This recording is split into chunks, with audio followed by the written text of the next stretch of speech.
Hello and welcome to Brand X Reviews. Today is the 24th of November 2014 and today has seen the Blu-Ray release of Guardians of the Galaxy. As far as I'm aware, this is not available in the USA yet. Today is the British release of the thing, which I think is a bit unfair because, it's an American film, so I think they should get it first, but it is the way it is anyway. So what I'm going to do is I'm going to talk about the differences between the Blu-ray and the DVD and why I think there's an advantage of getting it on Blu-ray, because I don't automatically buy things on that format because a lot of the time there's a massive price difference. I mean, this was like £5 extra. So I do tend to have... I've got the other films on Blu-ray as well, and I've reviewed them at the website brandxreviews.com. So my collection does tend to be... I want to keep it consistent, but in this case, there is a definite advantage to getting it on Blu-ray. But I'm going to get into the details of that later on anyway. But first, I just want to address something, because a lot of people that I know have really missed out by not watching this film. They just seem to think that because it's not the typical Marvel Cinematic Universe film with superheroes, I think that's kind of scared them off a little bit, and they kind of think, well, I like this film, I kind of trust them because of the films they've done so far, but this is a bit of a departure from that, so I don't really trust them as much. Well, let's just address that. Now, something that has put a lot of people off Guardians of the Galaxy has to be the who factor. No, not these guys, I mean the question, who are the Guardians of the Galaxy? Well, don't worry, that's a big issue that is very much addressed in the film. I mean, even the trailers pretty much played to that issue. There's one other name you might know me by. Star-Lord. Who? Well, Star-Lord, man. Legendary outlaw. A lot of people that I know that are pretty big fans of the Marvel Cinematic Universe, or MCU for short, have been put off by this film's basic concept. To be fair, it is an obvious departure from what has come before in a lot of ways. Let's have a quick recap of the Marvel Cinematic Universe so far, just to put this into context.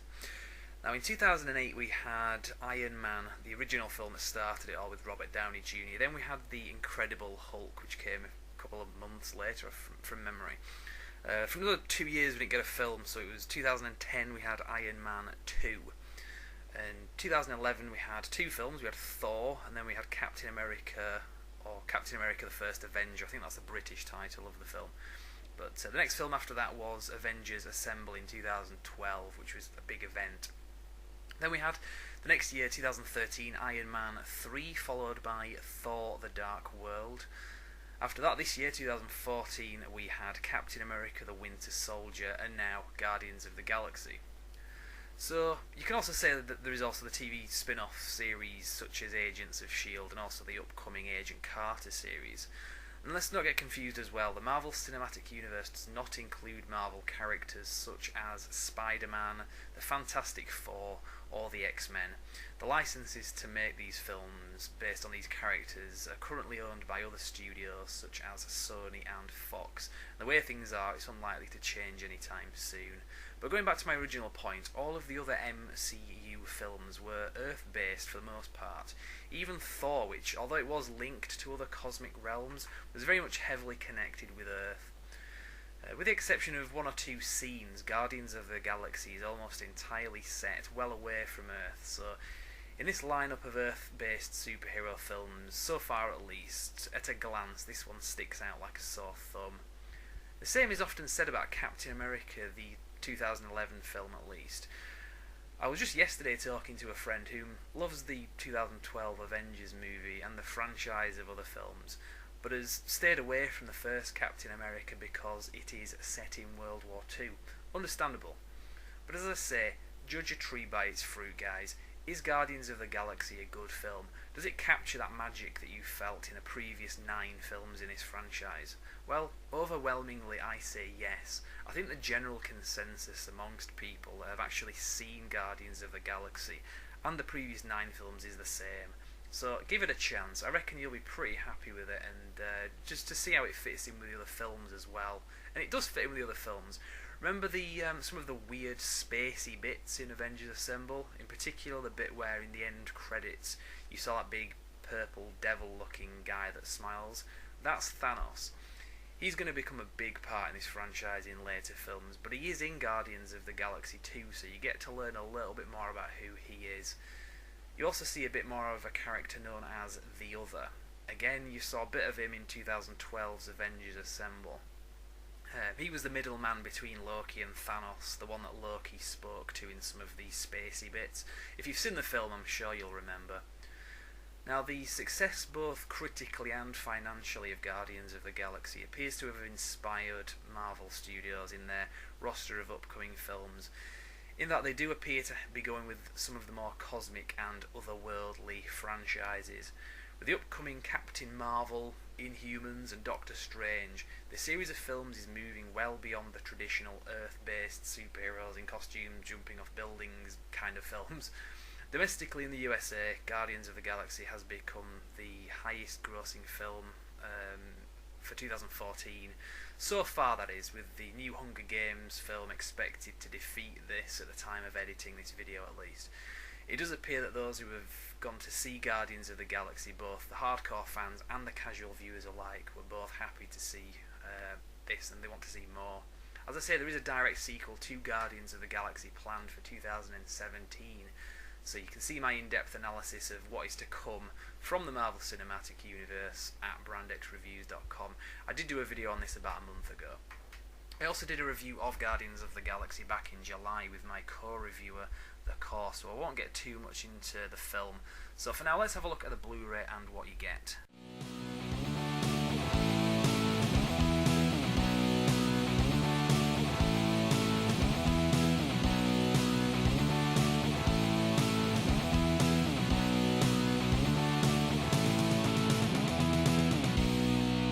So as I say, the film has only just come out today in the UK, so let's just have a look at the details anyway and see what the advantages are to getting this on Blu-ray, because I did check in the shop anyway just before I bought this. So the extra features that you get on this, there's quite a few featurettes. So there's one called Guide to the Galaxy with James Gunn, and he's the director. James Gunn is the director of the film, and that is what is playing in the background here. And it's about a 20-minute long thing. There's also a thing called the Intergalactic Visual Effects for Guardians of the Galaxy. I think that's about 7 minutes long, and it's really about the characters such as Groot and Rocket Raccoon, which are CGI based, and also how they kind of dubbed the audio from Bradley Cooper as Rocket Raccoon and Vin Diesel as Groot, and how they kind of synced it all together. It's quite interesting. You've got interviews and stuff like that with the voice actors, with the people that kind of were on set playing the characters, so that the other actors could interact with them. Very interesting anyway. But it's only about 7 minutes long. There's one which I was looking forward to called Exclusive Look at Marvel's Avengers Age of Ultron, and it is literally 2 minutes long, so it's a little bit of a letdown, but there's some quite good stuff in there as well, and you kind of get to see how they chose to do certain things with that film when it comes out next year anyway. So one of the major things that the fans had been asking, was they wanted to have a fight between the Hulk and Iron Man in the Hulkbuster outfit, which obviously, if you've seen the trailer, you'll know that's going to be in the film. So they're kind of talking a little bit about that, but it's only 2 minutes long, so you don't really get a massive insight in it. There's no clips, it's all behind the scenes footage. There's a gag reel as well, which is about 4 minutes long. I'm not really into gag reels. A lot of the time I think they tend to be a bit contrived, and it's not like actual outtakes. It just tends to be things that they've done for the sake of, oh, let's throw this on a gag reel kind of thing. But still, it's there anyway. Deleted and extended scenes. There's quite a few of them. A lot of them tend to be between Nebula and Gamora. Nothing too fantastic, but it's all interesting. So there's the deleted scenes. There's one called Fake Laugh, which is the Rocket Raccoon bit where he's laughing and he gets accused of having a fake laugh. There's one called The Kiln Will Have to Do. That's the kiln is the prison. There's No I'm the Stupid One, Sisterly Love, and Dancing Guard. The Dancing Guard one has another song which was going to be in the film but never was. Presumably would have been on the soundtrack. I can't remember the band that did it, but it's called It's Magic. It's that ho ho ho, it's magic, that song. That was going to be in the film, but it never was. But it's in the deleted scene on here, so I guess that's kind of a bit of an insight into what that is. There's a few other things like audio commentary. I don't usually listen to those kind of things.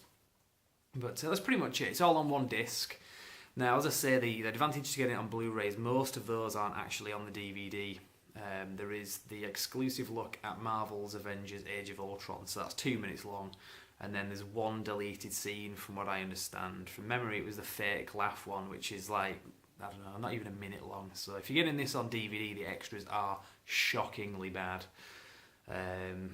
So if you want those extras, you have to get it on Blu-ray, which again is a bit of a con, because back in the day, like before Blu-ray, even if they couldn't fit it all on one disc, they would do it as a 2-disc set, and they seem to be kind of keeping away from doing that nowadays, so that get people to buy Blu-ray players.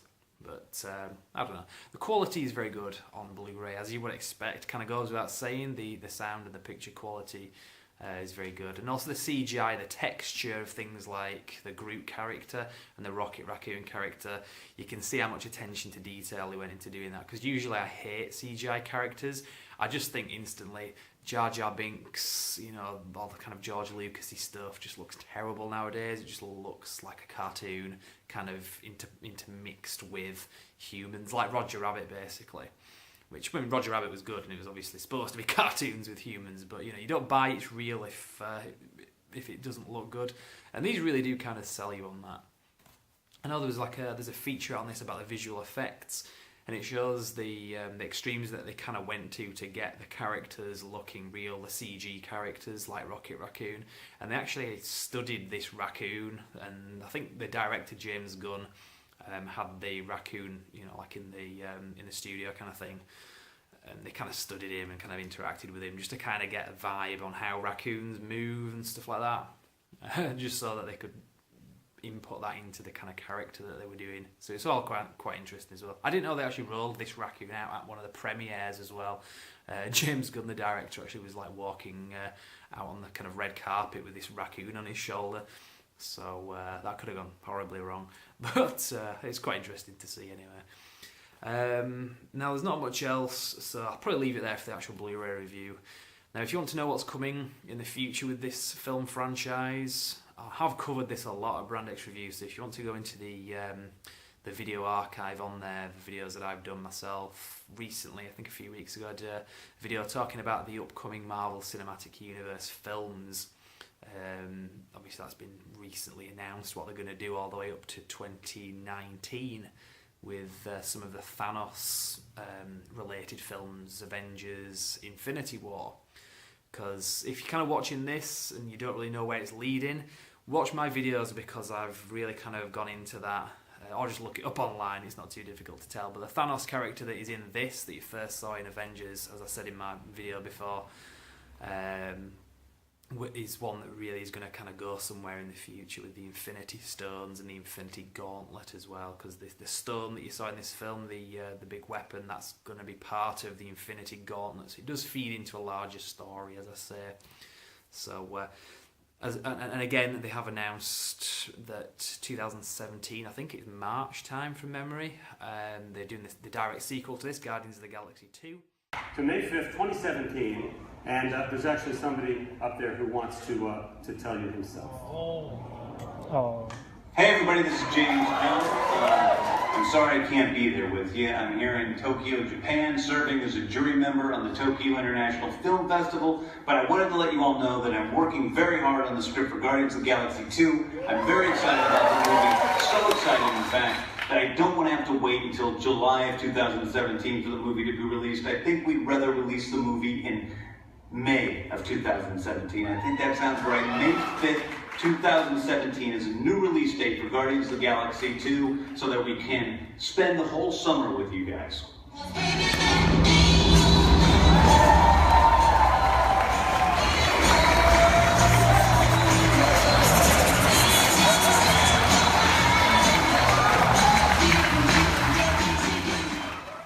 So yeah, that'll be out in 2017, so something to look forward to anyway. It's kind of interesting to see where they're going to go with this. So obviously a big question is, are they going to link the Guardians of the Galaxy franchise in with the Avengers? Will you get to see these guys on screen with like Iron Man and stuff? I think they are going to do that. I mean, it's what the fans will want to see. I mean, it is a separate film, this one, but it is going somewhere, and it does fundamentally tie in with all the films that have come so far in the kind of Thanos-related stuff. So I would imagine that it'll be in Avengers, Infinity War, either Part 1 or 2. I've kind of got my theories about Part 1. I kind of think that's, as I've said in my other video, when I was talking about all these films that are coming out, I tend to think Infinity War Part 1 is going to be a disaster film. That's going to be Thanos putting the gauntlet together, getting the gauntlet, and killing a lot of people. So that's really going to be interesting to see. But my theory about that is what they're going to do is Thanos is going to go across the galaxy, and they could split the part one, split it into kind of parts, kind of like Sin City, where you've got these, say, 3 different stories that, although they are separate, they all do interlink within one film and play as one film, even though they are 3 separate stories. So you could have Thanos goes up against the Guardians of the Galaxy in the first third of the film, gets an Infinity Stone, one of the last stones that he needs, beats them, then moves on to like maybe a parallel dimension and goes up against Doctor Strange, because the whole Doctor Strange thing has got to do with parallel dimensions. That's how Kevin Feige put it when he introduced it. So you can even go to a parallel dimension, get another stone, and then he comes to Earth and fights the Avengers and gets another stone, then he's got the gauntlet and then just kills loads of people, and then that's the end of part 1. That's your disaster movie. So you could have all those guys in the same film but kind of separate, all beaten by Thanos. Then the next film is Captain Marvel, and you've got the Inhumans, so there's more kind of cosmic stuff there. And then the next film after that, the year after, is Infinity War Part 2. And that could be the one, like the original Avengers Assemble film did. You could get all these guys together, like on screen together, fighting as a team, Thanos. So you get to see Guardians of the Galaxy on screen with Iron Man, Captain America, Captain Marvel, and the Inhumans all teaming together. That would be quite a good way. That's just one way of doing it. Many ways they could do this, and there's no indication that what I've just said is what they're going to do. But that's kind of what we could be, in line for, or something similar to that. Anyway, as I say, there's many different ways you could go with this. But Guardians of the Galaxy 2 is out in 2017, so we'll see how that goes. And I'll pretty much leave it there. As I say, this film's just out today to buy, and I really do love days like this. I tend to take the day off, book it off work whenever there's a Marvel film, because I do love it when my collection expands like this. And it's going to be another 9 months till the next film's out to buy. That'll be around about, I'm guessing, August time, 2015, which will be Avengers Age of Ultron. It's out at the cinema sooner than that, obviously, but when it comes out to buy, it's kind of a different thing. So, right, I've rambled a bit now. So as I say, if you check back at the website, it is brandxreviews.com. There's plenty up there now where I'm talking about the films that have been released so far and what else is to come. So check that out. And there will also be plenty of other updates coming as things kind of break on the web. I'll be kind of posting stuff there as well and do my own kind of analysis of it too. So for now, I will leave it there, brandxreviews.com. That is the website, and we will see you next time. Thank you very much for watching.